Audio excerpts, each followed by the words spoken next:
nangangailangan.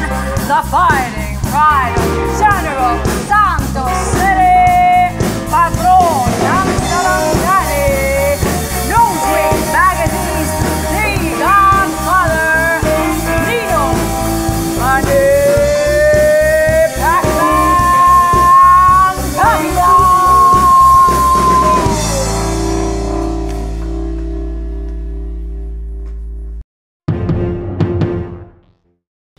Sa tingin ko, karapat-dapat na tawagin ninong si Pacman kasi marami naman siya natutulungan ng tao. In my opinion, about Manny na ninong ng bayan, well, for me, it's not. He's only for sports, boxing, not for ninong ng bayan. Siguro sa kanila doon sa I don't know, Jensen. Payag akong tawagin ninong si Manny Pacquiao, kasi marami siya natutulungan tao. Isa pa, kilala siya, tsaka madali siyang lapitan, ganun, no?